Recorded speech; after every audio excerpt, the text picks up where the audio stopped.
A estratégia do dia. O podcast original da Bloomberg Linha. Você reparou que o café tá mais caro, né? E você já reparou que toda vez que alguém fala sobre café em algum podcast ou algum vídeo, é pra dar uma notícia ruim? Mas olha só, dessa vez vai ser diferente. Eu juro pra você que eu não vou dar uma notícia ruim sobre o preço do café hoje. Quem vai dar é a Nayara. Inclusive, a Nayara, que é, como eu já disse, a pessoa do agro. É uma boiadeira. Ela vai pra redação de cavalo. A gente tá no WeWork da Paulista, ela estaciona o cavalo dela lá. Ela chega de xadrez todos os dias. Às vezes ela cospe no chão, tem que desviar dos cuspes também, inclusive. É a nossa boiadeira. Oi, Nayara, tudo bom? Eu não sei nem como responder a isso, Alan. Tudo bom, e você? Mas acho que sim, eu sou a boiadeira da turma, gente. Não dá pra negar, mas eu não cuspo no chão, tá? Nayara, qual que é o seu tipo preferido de café? Você gosta de café? Olha, eu gosto de café bastante, tomo café com leite todos os dias, mas eu não sou lá muito entendida de café, não. Nayara, eu prometi que não ia dar notícias ruins. O que aconteceu com o café? Bom, gente, a recente alta do café pode fazer com que os preços para os consumidores aumentem bastante nos próximos meses e prejudiquem a demanda, de acordo com a Andrea Illy, que, olha só, é presidente da torrefadora italiana Illy Café. Os futuros dos grãos de tipo arábica, de alta qualidade, que são os preferidos por marcas como Illy e Starbucks, estão em alta. Eles dobraram no último ano e estão sendo negociados acima do patamar de $8 por quilo nessa semana. Por que isso, Nayara? Por que o café vai ficar ainda mais caro? Eu não vou explicar, quem vai explicar é ela. É que o foco do problema tem sido a oferta que está mais restrita aqui no Brasil, que é o maior produtor de café, no caso, né? E as preocupações são de que a próxima safra de arábica também possa ser afetada por esse mau tempo. Obrigado pelo contexto, a gente vai falar sobre isso hoje. Inclusive, minha mãe só fazia cevada em casa. Você já tomou cevada? Cevada que faz cerveja, né? Acho que sim. É tipo um pó, né? Tipo um café solúvel que não é café. Um dia eu levo na redação pra você provar. Quem cresceu em família mormon vai saber muito bem.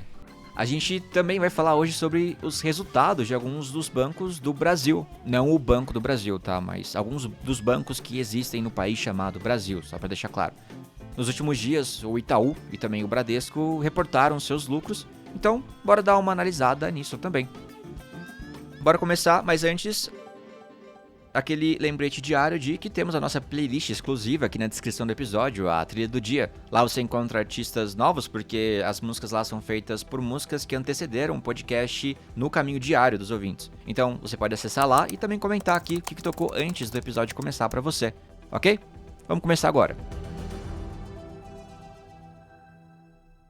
Quando perguntado se os preços de varejo poderiam aumentar até 20-25% nos próximos meses, aí ele disse à Bloomberg TV que, abre aspas, é possível. O aumento dos preços já prejudicou a demanda nos principais mercados e está começando a frear o crescimento do consumo, outrora em alta, nas economias emergentes. Aí ele disse que permanece o risco de que a alta dos preços faça com que as pessoas diminuam o consumo de cafeína. E aí, será que vai ser a vez da cevada? Vai ser uma moda a partir de agora? Eu não ficaria surpreso. Mas para quem não bebe café e talvez não tenha percebido todo esse movimento, os futuros da arábica estão na mais longa sequência de alta já registrada até agora. Inclusive, gatilho falou de arábica, eu lembrei do microfone roubado. Eu não vou mais falar sobre isso. O recente aumento ele foi alimentado por uma falta de percepção sobre a oferta futura e também especulação de curto prazo. Isso segundo a Illy, da empresa Illy. Além dos estoques nos armazéns monitorados pela Bolsa, não se sabe ao certo a quantidade de oferta disponível nos países de origem e de destino, disse a presidente da Illy. Estamos navegando às cegas nesse mercado. O contrato futuro do café arábica mais ativo em Nova York subiu apenas cerca de 1% na sexta-feira, mas está a caminho de um ganho semanal de cerca de 6%. Bom, muito obrigado aí por dar notícia ruim pra galera. Basicamente culpa do Brasil, então, a alta do café. E é isso.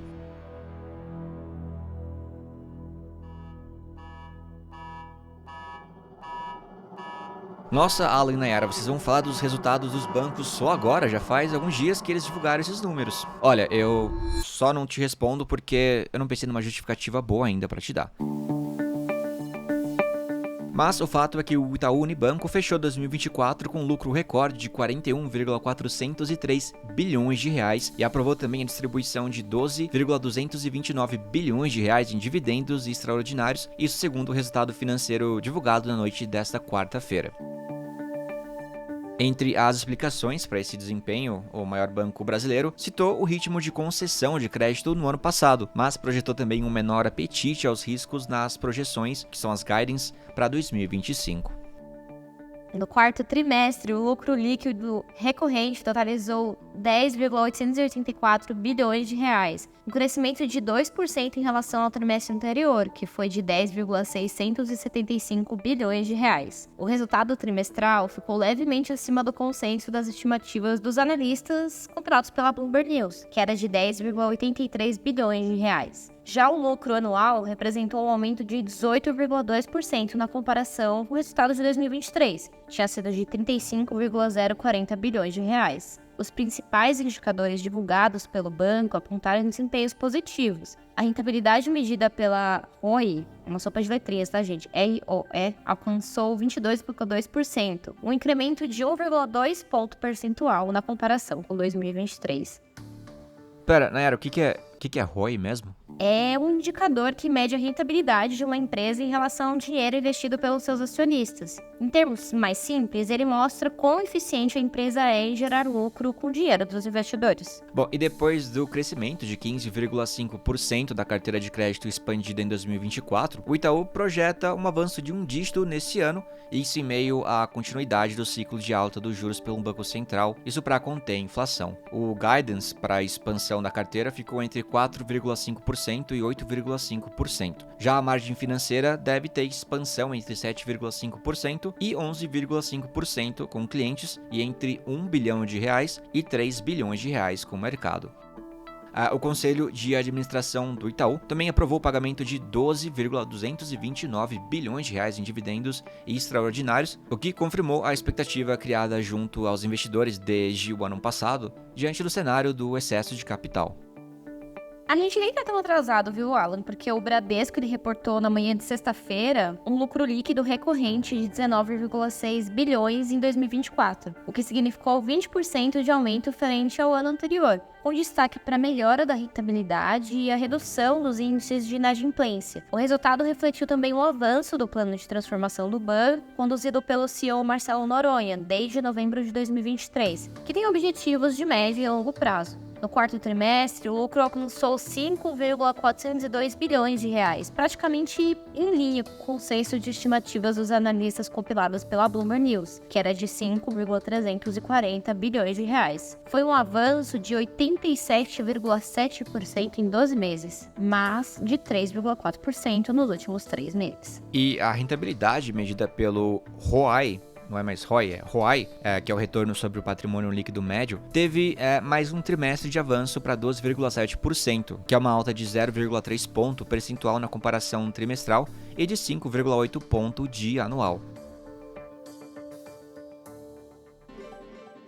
Tá, a Nayara tinha falado de ROI e agora eu falei de ROI. Vamos tentar entender a diferença entre esses dois índices, tá? A diferença entre ROI, que a Nayara citou na primeira vez, que é o Return on Equity, e o ROI, que é o Return on Average Equity, tá na forma como o patrimônio líquido é calculado. O ROI, ele usa o patrimônio líquido total do período analisado, já o ROI usa a média do patrimônio líquido no início e no fim do período. Eu acho que talvez tenha ficado um pouquinho mais claro, pelo menos.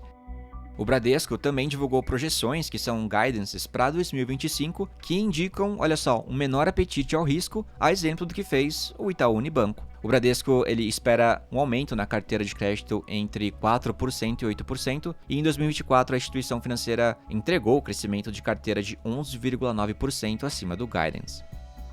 Em nota, Noronha disse que o banco reduziu o apetite ao risco na concessão de crédito diante da perspectiva de um cenário macroeconômico mais desafiador. Desde setembro do ano passado, os juros básicos estão em trajetória de alta no país, para conter a inflação, o que tende a desacelerar o ritmo da atividade econômica e a esfriar o mercado de trabalho. Esse processo se dá em meio às preocupações crescentes de investidores com o quadro fiscal e, mais recentemente, o impacto da imposição de tarifas pelo governo Trump. O impacto da imposição de tarifas pelo governo Trump a parceiros comerciais do Brasil, como o caso da China.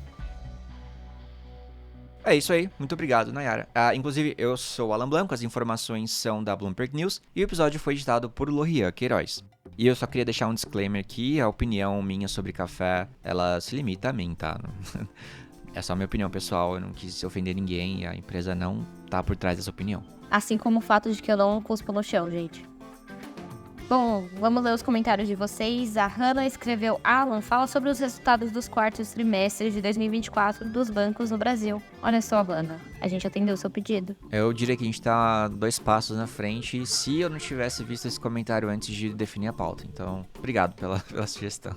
Midori Tanaka diz assim: na minha opinião, foi legal ter trazido convidados para tratar de algum tema. Gosto da dinâmica do programa, pois traz as informações em um formato mais simples, o que facilita o entendimento e às vezes como fofoca, parecendo conversa entre amigos. Isso é um diferencial. Ela diz também que adora a interação de ler os comentários e que não tá vendo muita alteração nas músicas do trilho do dia.